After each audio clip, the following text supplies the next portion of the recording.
Chapter 5.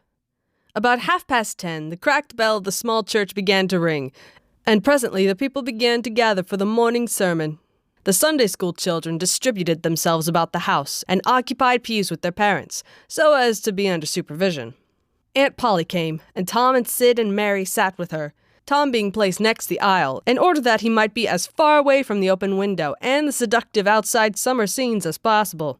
The crowd filed up the aisles, the aged and needy postmaster, who had seen better days, the mayor and his wife, for they had a mayor there, among other unnecessaries, the justice of the peace, the widow Douglas, fair, smart, and 40, a generous, good-hearted soul and well-to-do, her hill mansion the only palace in the town, and the most hospitable and much the most lavish in the matter of festivities that St. Petersburg could boast, the bent and venerable Major and Mrs. Ward, Lawyer Riverson, the new notable from a distance. Next the belle of the village, followed by a troop of lawn-clad and ribbon-decked young heartbreakers. Then all the young clerks in town in a body, for they had stood in the vestibule, sucking their cane heads, a circling wall of oiled and simpering admirers, till the last girl had run their gauntlet. And last of all came the model boy, Willie Mufferson, taking as heedful care of his mother as if she were cut glass. He always brought his mother to church, and was the pride of all the matrons. The boys all hated him, he was so good, and besides, he had been thrown up to them so much. His white handkerchief was hanging out of his pocket behind, as usual on Sundays, accidentally. Tom had no handkerchief, and he looked upon boys who had as snobs. The congregation being fully assembled now, the bell rang once more to warn laggards and stragglers, and then a solemn hush fell upon the church, which was only broken by the tittering and whispering of the choir in the gallery. The choir always tittered and whispered all through service. There was once a church choir that was not ill-bred, but I've forgotten where it was now. It was a great many years ago, and I can scarcely remember anything about it, but I think it was in some foreign country. The minister gave out the hymn, and read it through with a relish, in a peculiar style which was much admired in that part of the country. His voice began on a medium key, and climbed steadily up till it reached a certain point, where it bore with strong emphasis upon the topmost word, and then plunged down as if from a springboard. Shall I be carried to the skies on flowery beds of ease, whilst others fight to win the prize and sail through bloody seas? He was regarded as a wonderful reader. At church sociables, he was always called upon to read poetry, and when he was through, the ladies would lift up their hands and let them fall helplessly in their laps, and wall their eyes and shake their heads as much as to say, "Words cannot express it. It is too beautiful for this mortal earth." After the hymn had been sung, the Reverend Mr. Sprague turned himself into a bulletin board, and read off notices of meetings and societies and things, till it seemed that the list would stretch out to the crack of doom. A queer custom which is still kept up in America, even in cities, away here in this age of abundant newspapers. Often, the less there is to justify a traditional custom, the harder it is to get rid of it. And now the minister prayed. A good, generous prayer it was, and went into details. It pleaded for the church, and the little children of the church, for the other churches of the village, for the village itself, for the county, for the state officers, for the United States, for the churches of the United States, for Congress, for the president, for the officers of the government, for poor sailors tossed by stormy seas, for the oppressed millions groaning under the heel of European monarchies and oriental despotisms, for such as have the light and the good tidings, and yet have not eyes to see nor ears to hear withal, for the heathen in the far islands of the sea, and closed with a supplication that the words he was about to speak might find grace and favor, and be as seed sown in fertile ground, yielding in time a grateful harvest of good. Amen. There was a rustling of dresses, and the standing congregation sat down. The boy whose history this book relates did not enjoy the prayer. He only endured it, if he even did that much. He was restive all through it. He kept tally of the details of the prayer unconsciously, for he was not listening, but he knew the ground of old, and the clergyman's regular route over it. And when a little trifle of new matter was interlarded, his ear detected it, and his whole nature resented it. He considered additions unfair and scoundrelly.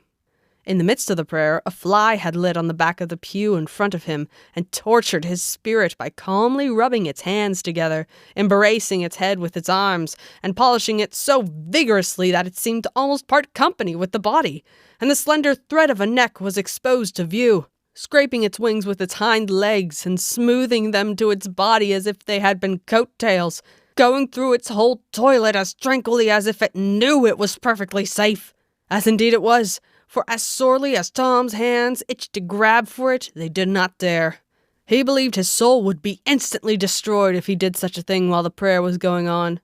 But with the closing sentence, his hand began to curve and steal forward, and the instant the Amen was out, the fly was a prisoner of war. His aunt detected the act and made him let it go. The minister gave out his text and droned along monotonously through an argument that was so prosy that many a head by and by began to nod. And yet it was an argument that dealt in limitless fire and brimstone and thinned the predestined elect down to a company so small as to be hardly worth the saving. Tom counted the pages of the sermon. After church he always knew how many pages there had been, but he seldom knew anything else about the discourse. However, this time he was really interested for a little while. The minister made a grand and moving picture of the assembling together of the world's host at the millennium, when the lion and the lamb should lie down together, and a little child should lead them. But the pathos, the lesson, the moral of the great spectacle were lost upon the boy. He only thought of the conspicuousness of the principal character before the onlooking nations. His face lit with the thought, and he said to himself that he wished he could be that child, if it was a tame lion. Now he lapsed into suffering again, as the dry argument was resumed. Presently he bethought him of a treasure he had and got it out. It was a large black beetle with formidable jaws. A pinch-bug, he called it. It was in a percussion cap box. The first thing the beetle did was to take him by the finger. A natural flip followed. The beetle went floundering into the aisle and lit on its back, and the hurt finger went into the boy's mouth. The beetle lay there working its helpless legs, unable to turn over. Tom eyed it and longed for it, but it was safe out of his reach. Other people uninterested in the sermon found relief in the beetle, and they eyed it too. Presently a vagrant poodle dog came idling along, sad at heart, lazy with the summer softness and the quiet weary of captivity, sighing for a change. He spied the beetle. The drooping tail lifted and wagged. He surveyed the prize, walked around it, smelt at it from a safe distance, walked around it again, grew bolder, and took a closer smell, then lifted his lip and made a gingerly snatch at it, just missing it, made another and another, began to enjoy the diversion, subsided to his stomach with the beetle between his paws, and continued his experiments, grew weary at last, and then indifferent and absent-minded. His head nodded, and little by little his chin descended and touched the enemy, who seized it. There was a sharp yelp, a flirt of the poodle's head, and the beetle fell a couple yards away and lit on its back once more. The neighboring spectators shook with a gentle inward joy. Several faces went behind fans and handkerchiefs, and Tom was entirely happy. The dog looked foolish, and probably felt so. But there was resentment in his heart, too, and a craving for revenge. So he went to the beetle and began a wary attack on it again, jumping at it from every point of a circle, lighting with his forepaws within an inch of the creature, making even closer snatches at it with his teeth, and jerking his head till his ears flapped again. But he grew tired once more. After a while, tried to amuse himself with a fly, but found no relief. Followed an ant around with his nose close to the floor, and quickly wearied of that. Yawned, sighed, forgot the beetle entirely, and sat down on it.